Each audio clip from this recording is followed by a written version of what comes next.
Welcome back to the channel. Today I want to show you my wife's bike commute to and from work. I'm going to play this one in real time. I don't want to give a false impression about how fast traffic is moving. One of my overall themes in these videos is just how dangerous it is to bike in Nashville, but I want it to be an accurate representation of my perception of what's dangerous. You'll notice that entitled Tesla driver just passed in the same lane. This is a really wide road that's not striped very well, so it might be hard to tell that he just, used the same lane to go around my wife.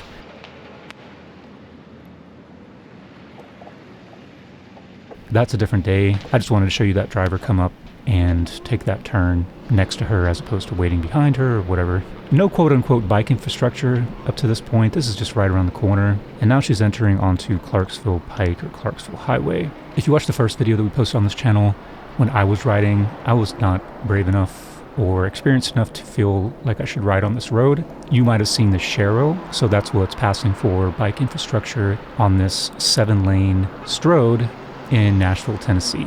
A little bit of context here. Nashville is obviously the capital of the state and kind of the commercial center of Middle Tennessee. A lot of highways converge in Nashville, and they're called pikes when they get to Nashville for some reason, but you'll see them referred to as avenues or pikes or whatever. Anytime it's like a state highway that comes into the city, it is owned and controlled essentially by the State Department of Transportation or TDOT. So anytime that Nashville wants to make any changes for pedestrians or bike infrastructure on these pikes, they have to do it in coordination with TDOT. So good luck with that. This is during rush hour. You can see the traffic volume. It's busy, but it's not like bumper to bumper or anything. I mean, there are times when this will get backed up. It seems as though it's possible that maybe they could reduce the vehicle lanes here, maybe add a bus-only lane, plus a bike lane, plus a wider sidewalk, and still be fine.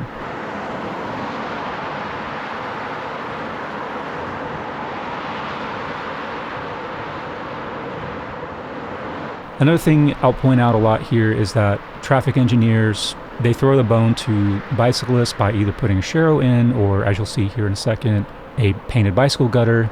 But they really under the impression that cyclists never need to go left. So in order to make a left-hand turn here onto Rosa Parks Boulevard, just come over into the left lane of traffic and then into the left turn lane and then wait. So she's behaving here as if she's a vehicle.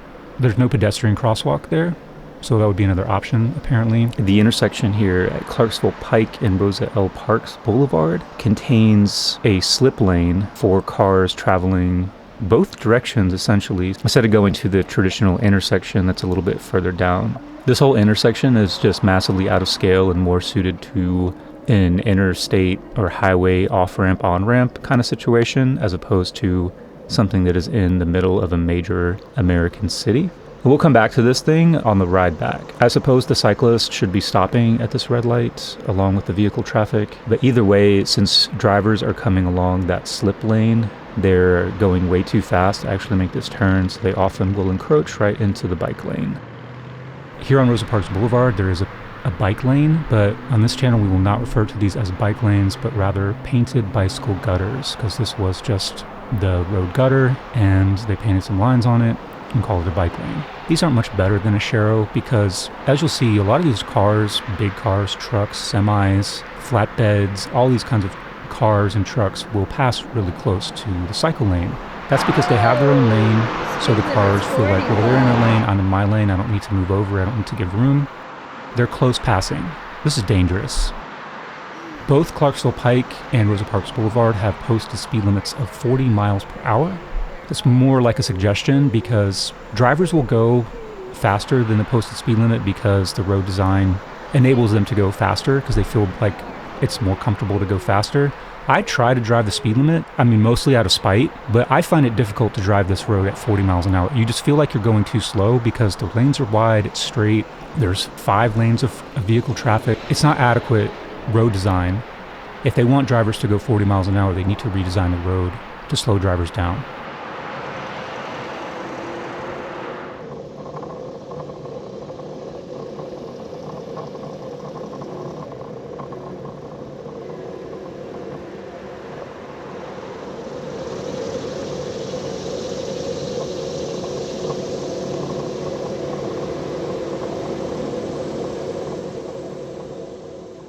There's no concession for the cyclists having to move through intersections or vehicles making right turns. So anytime that there is an intersection, the bike lane ends and the sharrow begins. So the cyclist is expected to get back into the vehicle line of traffic right here and move out of the turn lane. But that's often not possible because cars are just continuing to whiz by at more than twice the speed of the cyclist, and there's no room to get over into the vehicle traffic. So oftentimes she'll just ride through that turn lane and then back into the bike lane.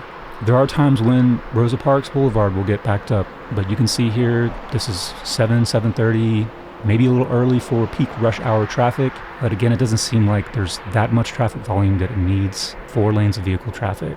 The Bordeaux area where this ride started, it's not a highly populated area. It's not the densest area of town. But even so, it's in the top 5 in terms of bus ridership. So it would be super helpful for a lot of people in the city if buses weren't stuck in vehicle traffic, but they are. Literally half the bike lane, such as it is taken up with what was formerly the gutter and is also formerly what's called, I guess, the clear zone. So cars that either need to pull over because they've broken down or cars that have run off the road for various reasons have a safe place to crash that's not into like a tree or some other kind of infrastructure, a house or something. So here she is venturing out into the left lane because she needs to make a left turn, coming up onto this busy intersection. On the right-hand side of the intersection, we call this the cul-de-sac of cholesterol. There's a McDonald's, a Wendy's, and a Taco Bell. Just kind of let you know what kind of infrastructure zoning we're dealing with here. This is pretty sad because this is like 2 miles north of downtown Nashville, and this is basically suburban office style development. It's called Metro Center. It was developed, I think, in the late 70s and early 80s, basically in response to all the white flight and the suburban development that was going on in Brentwood and Merriman Farms, and then later on in Cool Springs down in Franklin. And all these side streets, these side roads that go through Metro Center have 25 mile an hour posted speed limits, but they all have 4 lanes of vehicle traffic. 125, that's the speed limit. They're all wide lanes and nobody's going 25 miles an hour. So that was the entire ride. There's people leaving Chick-fil-A. Please don't hit me. Please don't hit me. Thank you. Again, you can see it's difficult. Maybe she could have gotten over there, but almost it's like, what's the point? The other part that makes that dangerous is that you're constantly needing to look over your shoulder, like basically all the way back behind you. Stay in the turning, or do I go slow? There's a car coming up fast. This is also super dangerous. You can see this curb out that they built here for pedestrians, but that basically forces the bike rider into the traffic lane. There was really no room there. That was that car that just came right behind her. Either she should have ridden over the curb or maybe gone to the right. It's just not safe infrastructure for cyclists at all. This is coming back to the intersection with Clarksville Pike, and they've made this gentle curve. I can't remember what this is called, but instead of basically having a 90-degree turn to get onto Clarksville Highway, they've had... Oh, look at that! They're stopped! It's like this on-ramp, essentially. And you can see that car... So cars will make this turn and encroach into the bike lane so that they can maintain their speed.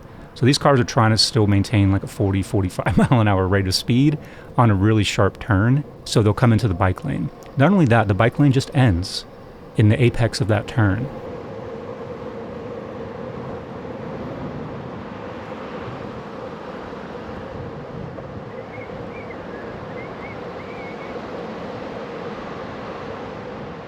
This is back onto Clarksville Pike, back into the Sharrow. I was mentioning the need to constantly look over your shoulder. It doesn't seem all that safe because oftentimes you will go in the direction that you look, and then looking 180 degrees over your shoulder might have the side effect of kind of pulling you over into traffic. But not only that, you're also taking your eyes off what's in front of you. So if there's some obstruction or something happening in front of you and you're looking over your shoulder, then you might miss it.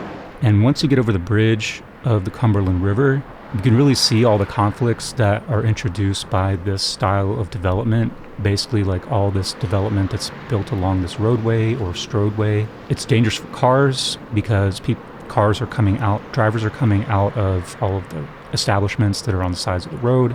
It's dangerous for pedestrians because people are trying to walk across this road because there are bus stops on either side. So if people are trying to go south towards town, they're crossing the 7 lanes. There's only one crosswalk. If they were to walk up to the crosswalk, the walk light doesn't stay walk for long enough to get across all of these lanes of traffic. I've tried it, and you have to run if you make it. There's a lot of disabled people. There's a lot of people pushing carts. It's just an insane development pattern. You see accidents here all the time. It's just not safe. It's terrible. And I did want to show you one other day where she's making this journey. So coming from this right-hand lane where the Sharrow is, trying to get over into the left-hand lane, oftentimes there's too much traffic and she cannot get over. So she's waiting to the last minute and weighing her options. What's she going to do? So I guess at the last minute, right before getting to the intersection, she sees an opening and darts over into the turn lane.